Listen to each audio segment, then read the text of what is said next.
Flashpoint Radio, rise and shine. Your morning boost of inspiration, news, and fun. With Mikey G, Lady Elise, and Coralie Karen, the unmistakable combination, synergized to navigate.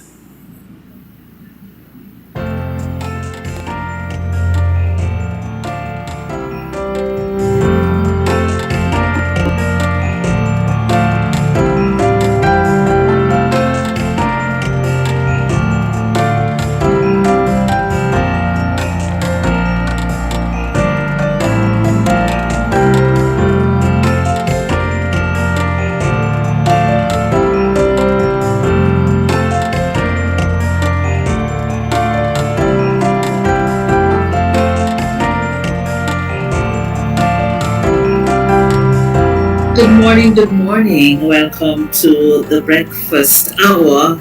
And I say welcome, Cayman, and welcome beyond the shores of the Cayman Islands. It's a wonderful morning, and it's certainly a privilege and an honor to be here this morning. It's your daily dose of news. Yes, your daily dose of news, community wellness, and more. And we certainly have a great, wonderful lineup for you this morning. Of course, we get started with our devotional, and this gives you the opportunity for you to start your day just the right way. Thank you for tuning in, those joining us live on YouTube, Facebook, Instagram, wherever you are in the globe, we welcome you.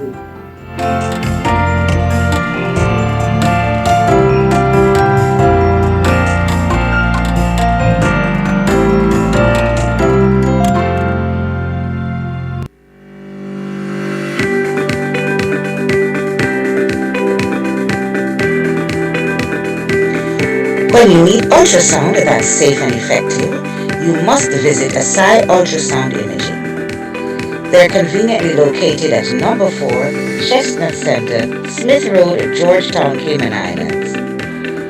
With experienced technologists with over 20 years experience, their friendly staff will make you comfortable while you get your procedure done. Asai Ultrasound Imaging is open Mondays to Fridays, 9 a.m. to 5 p.m. and 9 a.m. to 1 p.m. on Saturdays. Call Asai Ultrasound Imaging 345-949-2454 or 345-938-3426. That's 345-949-2454 or 345-938-3426. Good morning. This is day 14. I am the Lord. I do not change. Malachi chapter 3 verse 6. Our Changing World, written by Vernon Grounds. Change is one thing we can be sure of in this life. Our relationships change as we move to new places, experience illness, and ultimately face death. Even the cells in our bodies are always in the process of change. When cells wear out, most are replaced by new ones. This is especially noticeable with our skin. We shed and regrow outer skin cells about every 27 days. Yes, change is the one certainty in our world. Henry Light's melancholy line in his hymn, Abide with Me, is true. Change and decay in all around I see. But the hymn immediately adds, O thou who changest not, abide with me. By faith in Jesus Christ, we can have a relationship with the unchanging God who says of himself in Malachi 3 verse 6, I am the Lord, I do not change. We can depend on God to be the same forever, as the psalmist says in Psalm 102, verse 27. Hebrews 13, verse 8 adds this reassuring testimony: Jesus Christ is the same yesterday, today, and forever. He is our firm foundation, who can give us confidence and security in this changing world. We creatures, caught up in the swirling tide of time, can rest our souls on the everlasting arms, which will never let us go. Swift to its close, ebbs out life's little days. Earth's joys grow dim, its glories pass away. Change and decay in all around I see. O thou who changest not, abide with me. Our quote this morning reads, to face life's changes, look to the unchanging God. End quote.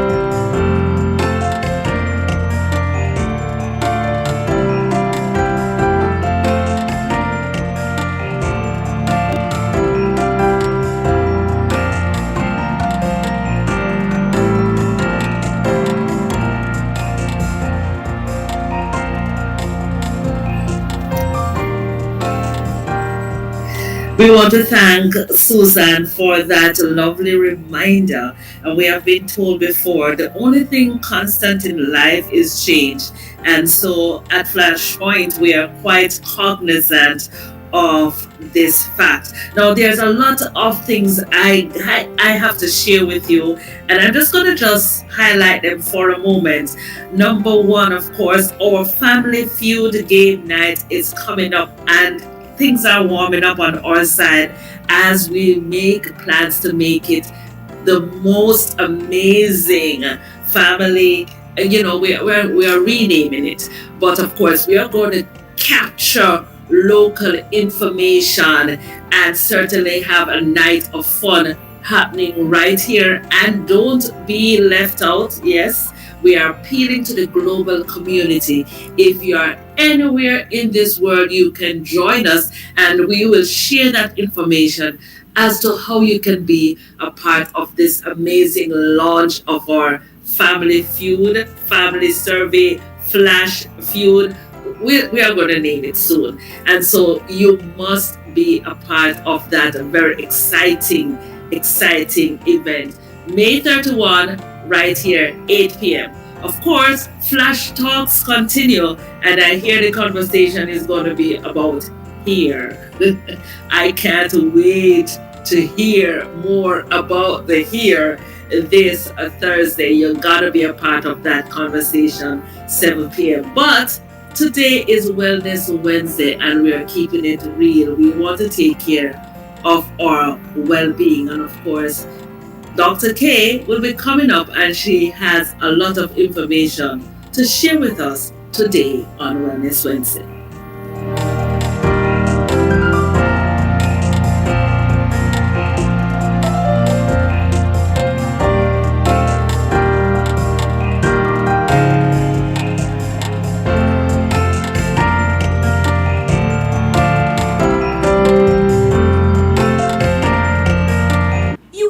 Earthquake call and say, hello, Miss Lee, yes, it's me, Earthquake. I come in Tuesday around 10. No, sir. Earthquake does arrive unannounced, and when it come, it shake all sense and sensibility out of we. Remain calm, stay inside, and do the DCH. Drop, hover, hold on. Once the shaking starts, you know it's earthquake. Make a quick move to a safe place. Don't go to the doorway or any exit. Stairs might block up or full of people. Elevator, avoid that because you might get in and poof, power gone, and you're stuck in that box without ear. Take cover under a strong table or a bed, or crouch against an inside wall or in a corner, and cover your face and your head with your arms. Remember, DCH, drop, cover, hold on. Glass windows and doors, outside walls and doors in an earthquake, bad news. Take care yourself. Most injuries during earthquakes happen when something drop and hit people entering or exiting a building. Last thing, don't want to run outside and ask, you feel it, you feel it? Remain calm, stay indoors until all the shaking stop, and do the DCH. Drop, cover, hold on. Want to welcome you to Wellness Wednesday.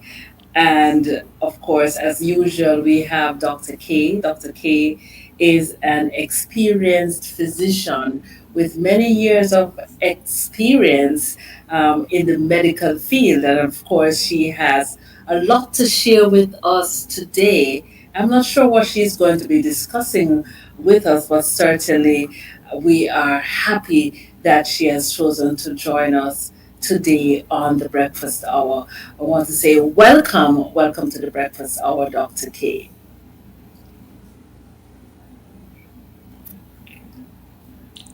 Good morning, Lady Elise. How are you this morning? I am so thankful. Each day is a day that I am excited that I'm alive, and I'm sure you are going to share with us what we need to stay healthy while we are alive. So, what are you Absolutely. sharing with us today? So, this month is actually National Asthma and Allergy Month. So, today we'll be talking a little bit about asthma. Yes, and I think everybody has some exposure to asthma, whether it's you've wheezed in the past, or somebody said you might be asthmatic, or a family member is asthmatic, or you know somebody who's asthmatic. And I mean, 2025 is not as bad, but initially, a long time ago, people died from asthma. Lots of people died from asthma. But I lost a friend. I lost a good friend. It hits home to me, and I would say fairly recent, maybe about 10 years ago. Is that considered recent? An adult. it is really for in terms of medicine, yes.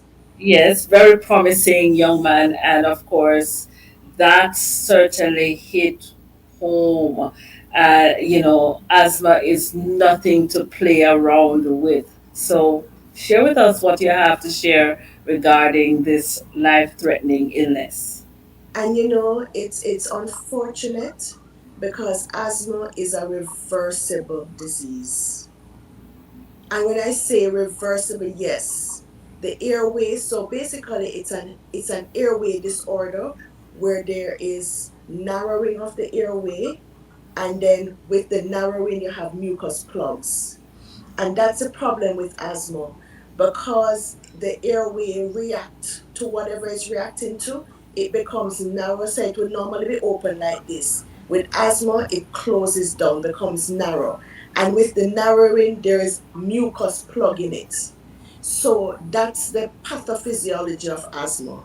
Now, asthma, as I say, is reversible, meaning that medication can open the airway again, and medication can reduce the mucus plug. And that is why it is reversible. So the airways is open, then with asthma it narrows, and mucus is in it, so it plugs it, so the air is not going in. But it's something that's reversible, meaning that with medication you can reverse it. So what we call this is that it bronchoconstricts. So the bronchus constricts. Instead of opening up, it closes. And that's a problem with asthma.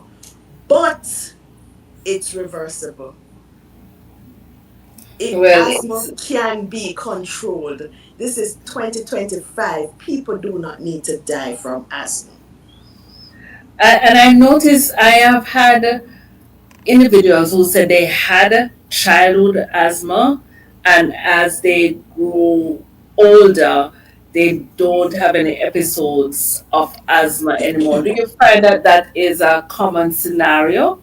Absolutely, absolutely. Because children who were diagnosed with asthma early actually can outgrow asthma. And there's also something called adult onset asthma, where you never had a problem when you were a child, but when you became an adult, you developed asthma. So we have the children who got diagnosed early and they end up outgrowing their asthma.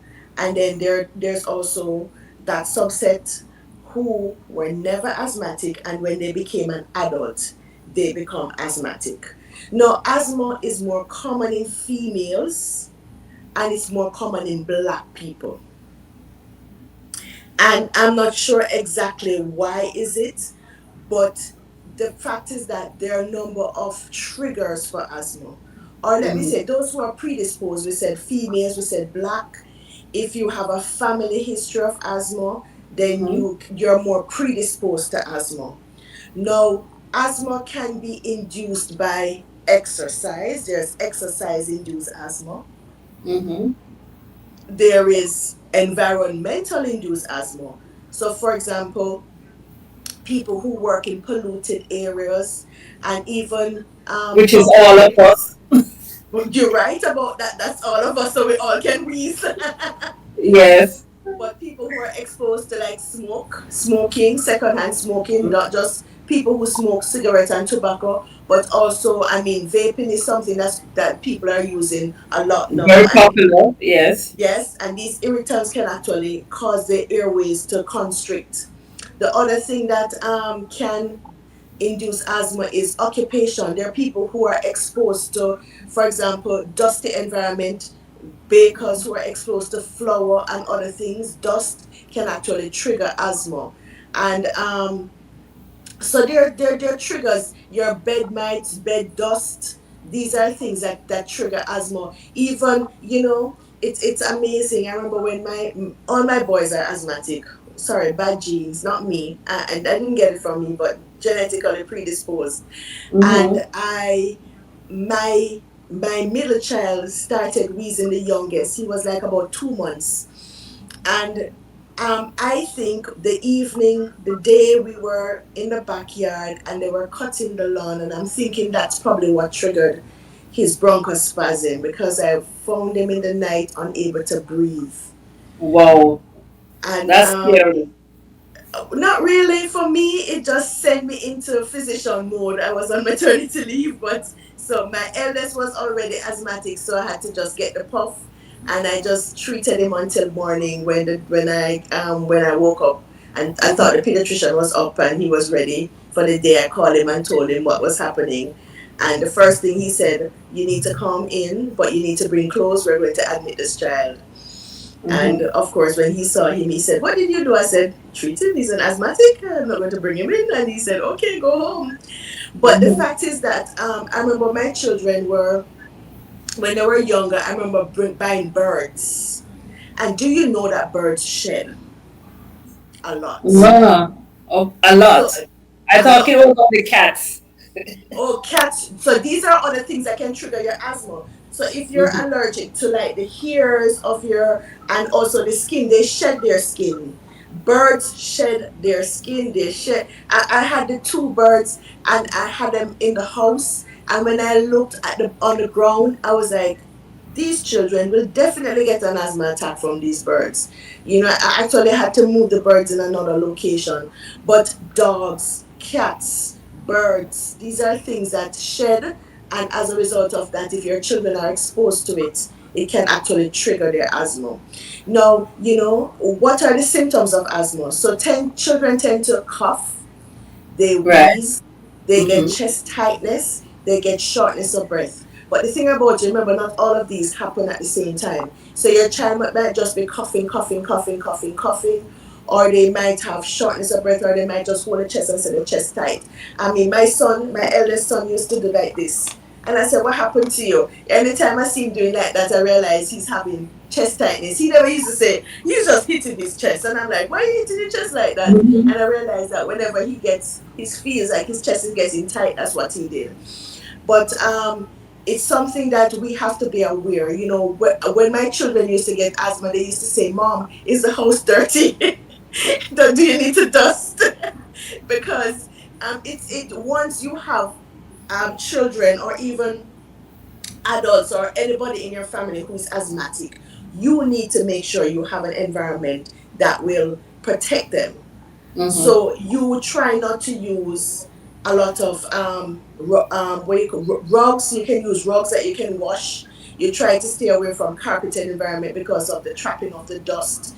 You try Right. not to use drapes because you don't change you can't take down your drapes every month to get them cleaned. That's too expensive. So I try to use curtains as much as possible around the children. Make sure the house was always dusted. Change their sheets on a regular basis. So these are things that you can do to avoid an asthma exacerbation. So you're still asthmatic, but your asthma is controlled, and you have to make sure that asthma is controlled. Anything that you know that's going to give it be a trigger and exacerbate your asthma, it's going to be bad. And I just recently,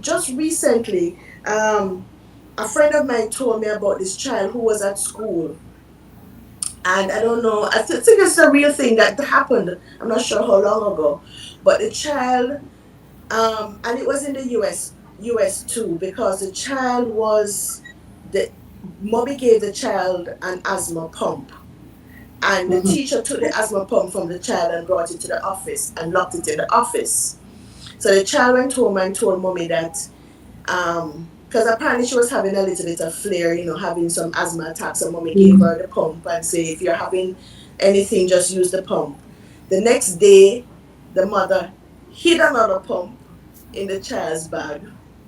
And when the child took it out to use it, the teacher said, you're not allowed to use this pump, and brought it to the office. Do you know the next day the child got an asthma attack? Wow. And they couldn't reach the pump in time. And the And ambulance did not come in time. And I'm telling you, I'm happy it wasn't my child. Because that is such a situation where just an asthma pump, which is a little thing, nobody had to administer it to the child could have administered it his or herself. You don't need anybody. And it happened to somebody I know recently. She went to school, she told her teacher that her chest was tight. Her teacher told her to sit on the bench.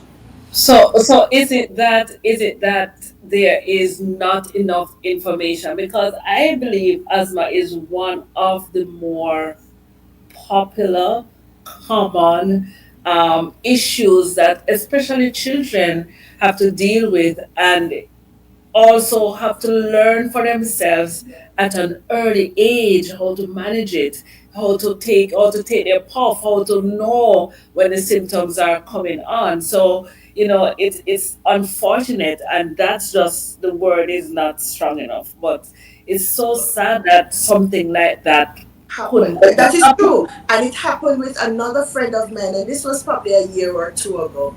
And she was in elementary school, and she told her teacher that her chest was tight. I think this probably was a PE or something. And teacher told her to sit on the bench. The next thing she know, she was admitted to the hospital for 3 days, and wow. all it needed was a pump and an inhaler. So I mean, if you have had exposure to asthma, I've had so many exposures to asthma, and that's probably one of the things where asthma has become one of my favorite, oh my god, should I say that, my favorite illness, because it is something that is treatable, but is something that Reversible. kills. Exactly, but something Yeah. that kills. i remember I remember one day I had a young gentleman who came to the hospital, and he took a Uber to the hospital, and believe me, when he came in, the only thing he could say was asthma. He never said another word. All he said was asthma and fell to the ground. And you That was were able to save his life, I hope. we did. We had to intubate him right there and then, but that was his last breath. His last breath, and I'm glad his last breath was right at our feet.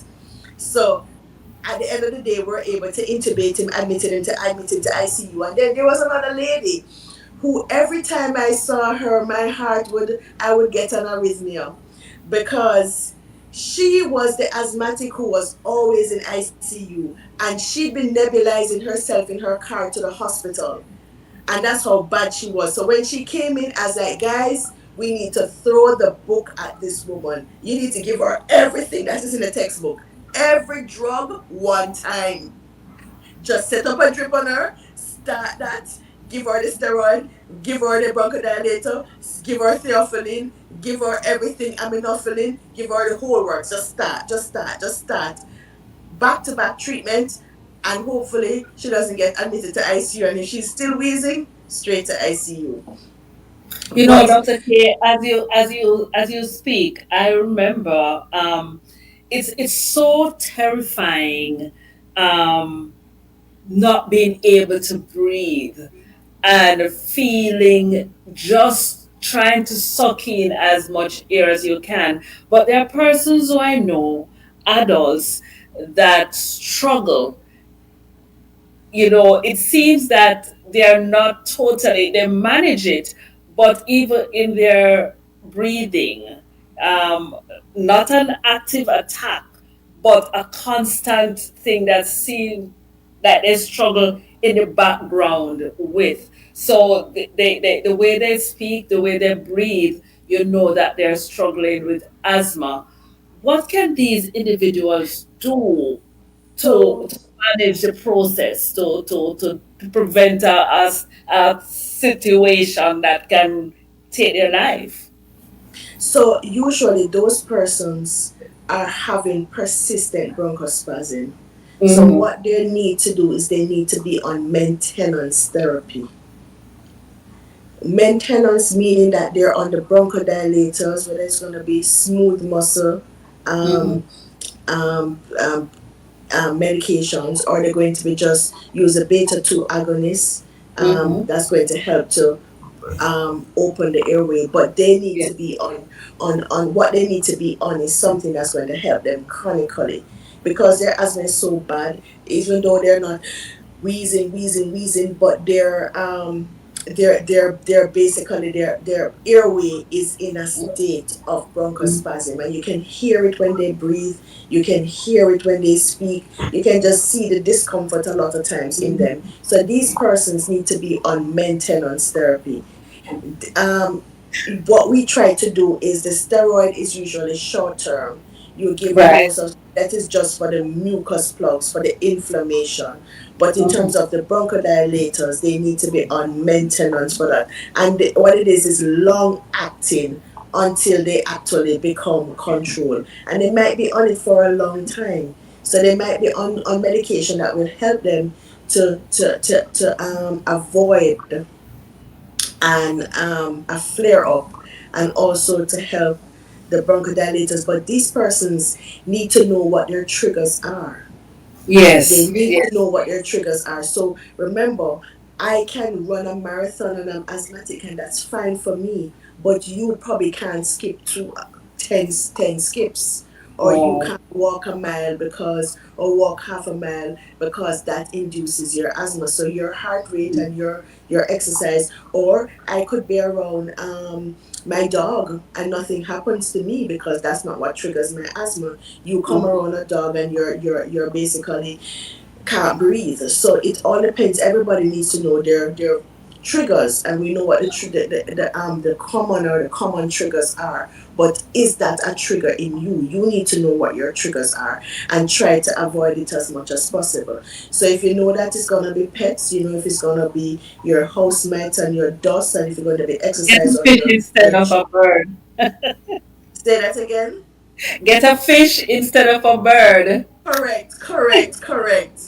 So if you need to know what your triggers are, and based on what your triggers, because remember, asthma is not just environmentally induced, it is genetically induced. Yes. So Yeah. what we find out is that, and even before a lot of persons even know that they have asthma, we have something called atopy, which is a triad of asthma, eczema, and allergy.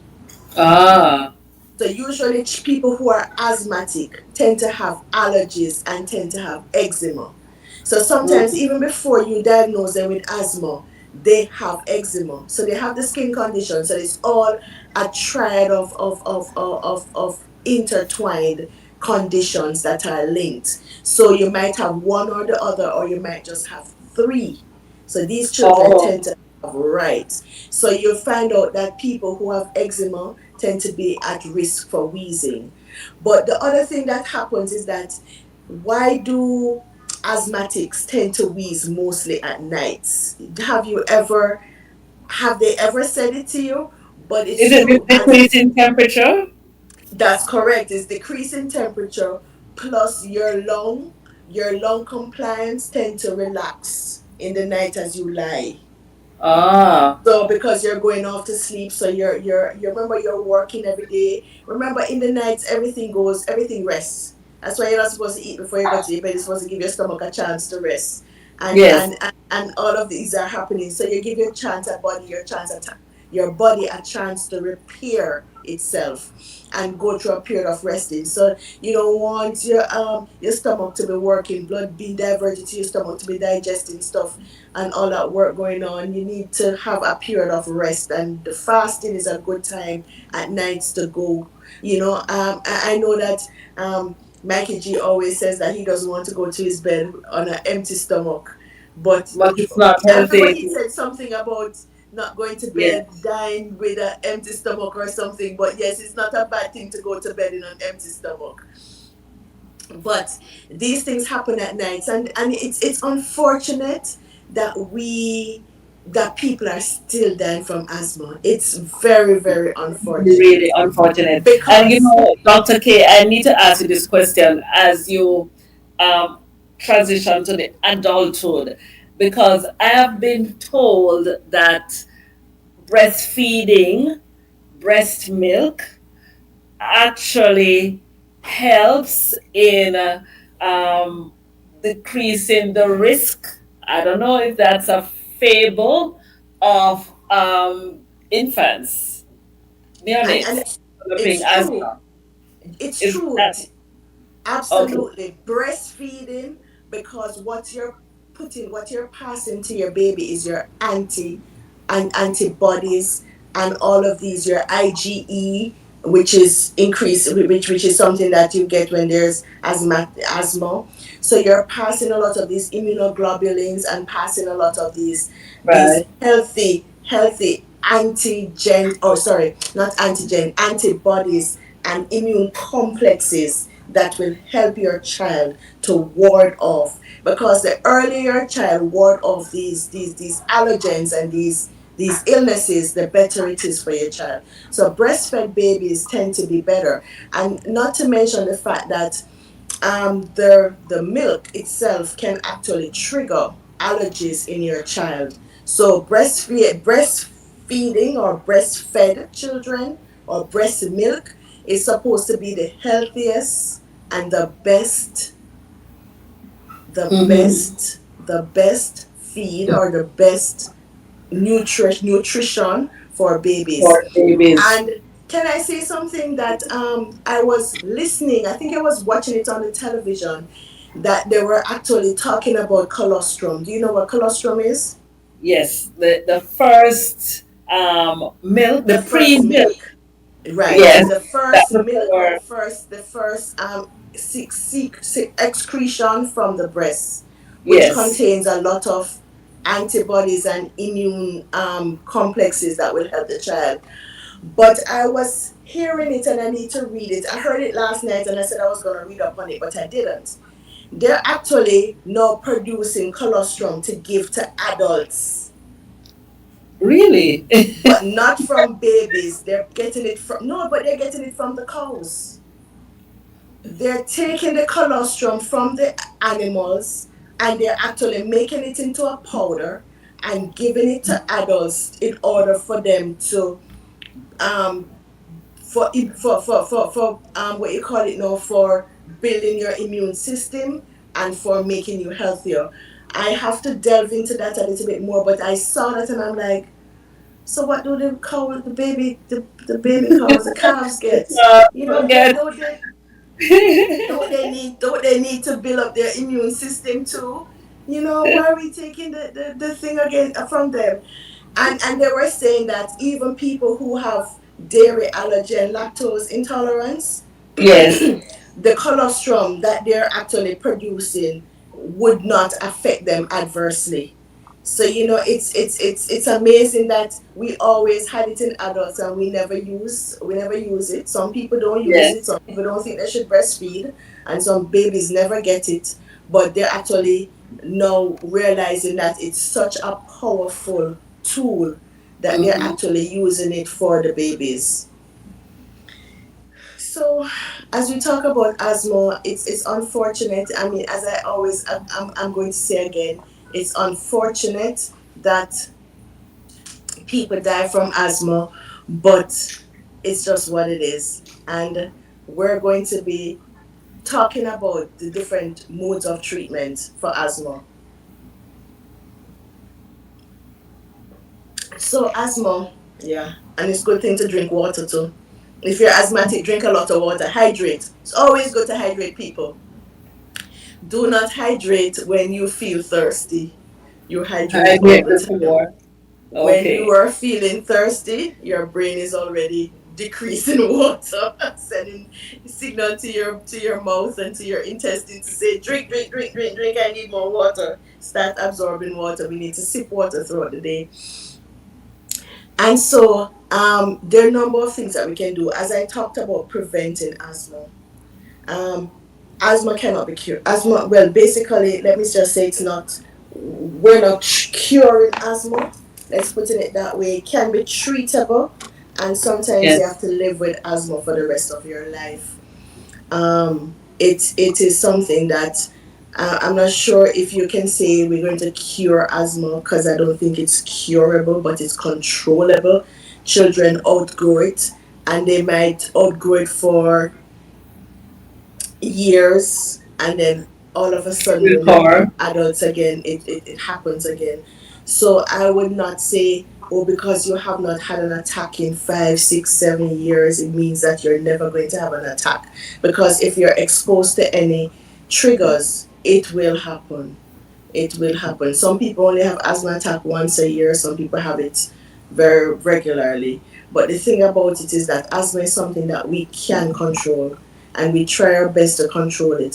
So there are myriads of therapies, myriads of treatment.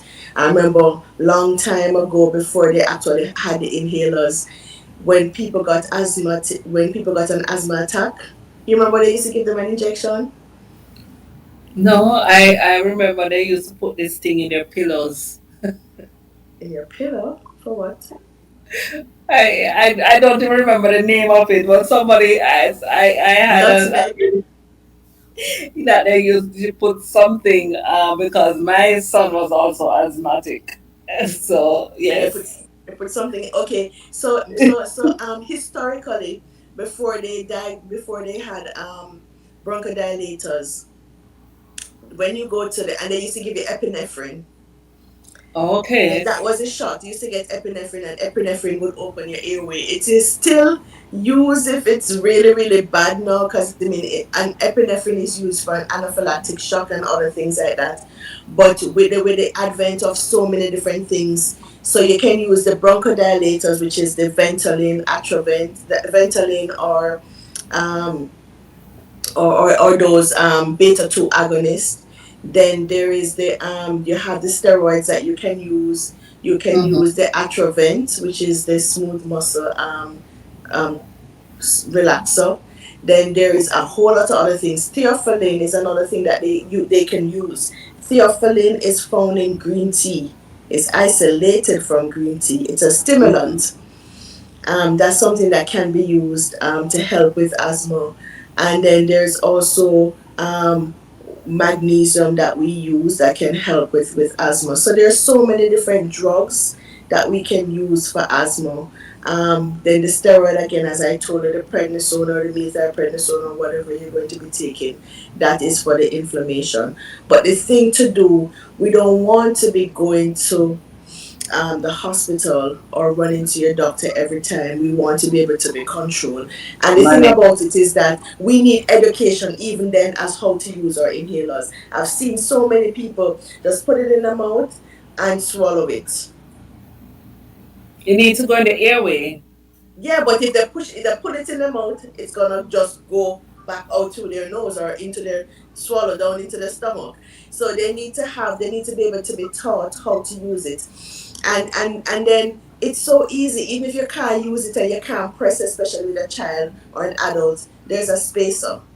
So Yes. you put the space on the chamber, and you put it over your mouth and your Mm. nose, cover it completely, the mask covers it, you press in there, and you just breathe in normally. Just breathe in, and that's it. And it goes into your lung, you breathe it in. So there's no way that somebody shouldn't be getting treatment or the correct therapy when it comes on to asthma. The asthma. And the thing is that we just need to know.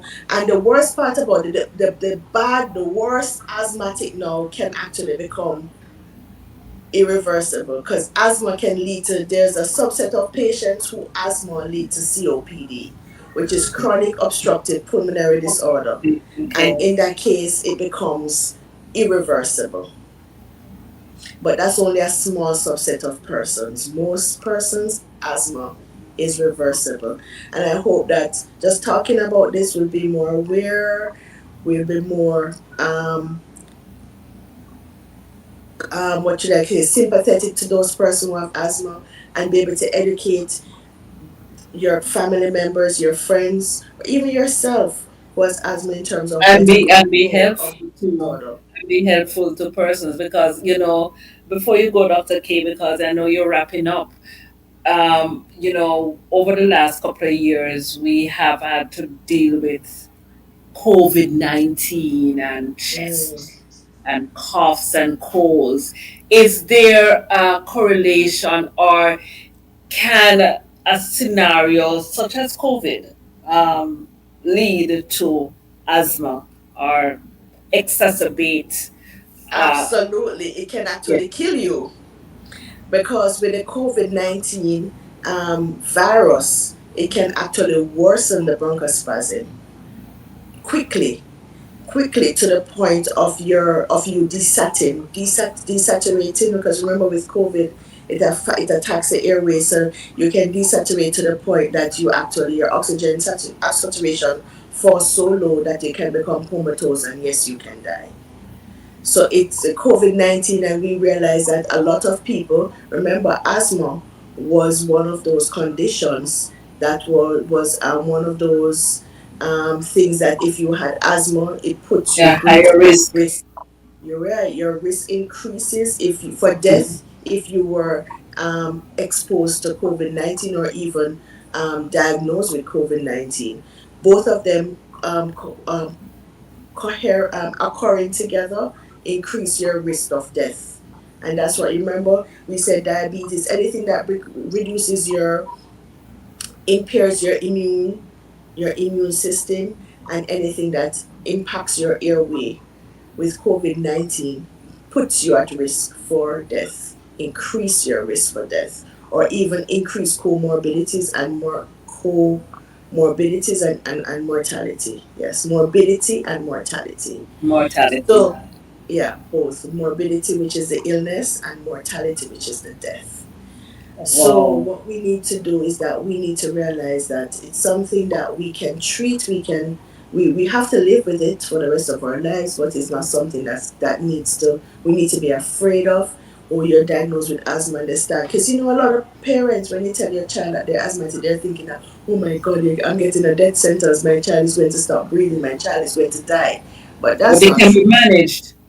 It can be managed, absolutely. So you know that in the night your child is coughing, coughing, coughing, coughing. Do not ignore it. Your children tend to drain mucus a lot in the night, and so it can trigger their allergy, which can trigger their asthma. And children who have allergies to food or whatever else, triggering your allergy can actually trigger your asthma. So it's a matter of talking to your doctor. Make sure that you have a conversation. Make sure that you know what your triggers are, whether it's you or your child, and be able to manage accordingly so that you can decrease your asthma exacerbation, and you can live a long and healthy life without even Long. using inhalers. And remember, guys, it's the same thing again. I will go back to the same. Your diet is important. Exercise is important. Drinking water is important. Rest is important. Managing your stress is important because I'm telling you, people who have anxiety issues tend to get asthma attacks too. Wow. So the asthma attack can cause anxiety, and the anxiety can cause asthma exacerbation. So some people coming in and they have this. I don't know if you've ever seen people coming in with panic attacks, and you have to make sure it's not an asthma attack that they're Oh having. yes, because it And mimics sometimes their breathing is affected right, and the tightness in the chest. right, and sometimes, and another thing that happen in asthma too, and I've seen it a few times, is something called a silent chest, where they're having an asthma attack, but you're not hearing any air moving in the chest. Wow. So So the there's no chest is, wheezing. there's no wheezing, there's basically no air moving, but they're short of breath. No, these people will die on you. So you have to make sure that even though they're not wheezing and they're telling that they're short of breath and you can see them heaving, you can and with children who are always, their chest actually forms a kind of barrel shaped chest because of the increased asthma exacerbation that they had as children. So yes, we need to be aware. It doesn't have to happen, people. Come on. This is 2025. Let's be aware. It's me, Asthma and Allergy Awareness Month, and make sure that we can be safe, make sure that we can get our Health bodies, in tip our top health shape. under control. Of course, our bodies In under tip control top. and be as healthy as possible. Thank you so much, Dr. K. Of course, it is Asthma Awareness Month, as you have pointed out to us. And, if you know someone, which I believe every person, if they're not affected by asthma, they know someone who is affected by asthma. And I gather from you, it's important to know the triggers. It's important for you to manage your environment, manage those triggers so that you don't end up in a situation that is life threatening. Thank you so much for joining us. As usual, you have enlightened us, and we certainly will take this information, share this information, and learn from this information. I look forward for you to present next week on Wellness Wednesday. I'm not sure what you'll be presenting, but we look forward. Thank you so much for joining us on the Breakfast Hour. Thank you so much. Have a good day now. Thank you.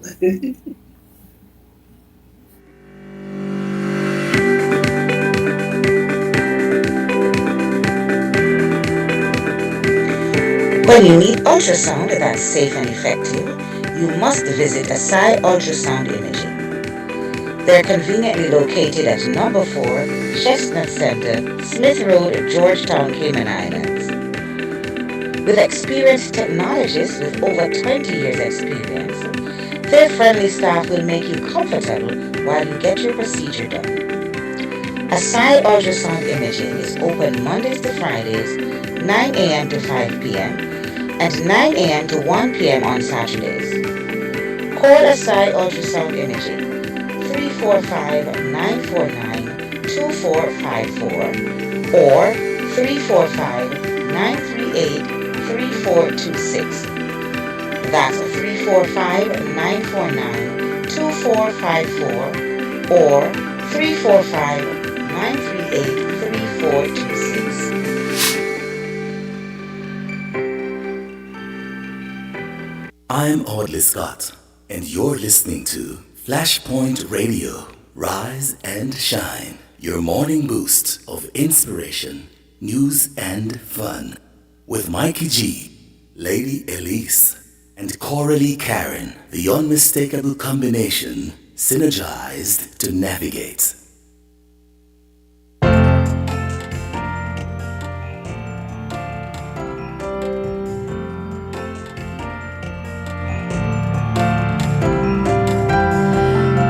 Of course, continue to enjoy Flashpoint Radio on www.flashpointmedia.com as we end our stream this morning. I want to say it was a good Wellness Wednesday right here on Flashpoint. It has been a wonderful morning, all morning from 6:30 in the a.m. Of course, we start with radio every day, and of course, we go to our streaming platforms, our YouTube, our Facebook, and of course, our Instagram page where we stream each week, every single day. Of course, thank you for joining this episode of the Breakfast Hour at this point. We continue on radio until 9 in the a.m. right here on Flashpoint. So hop on over www.flashpointmedia.ky. Radio or web radio plays all day.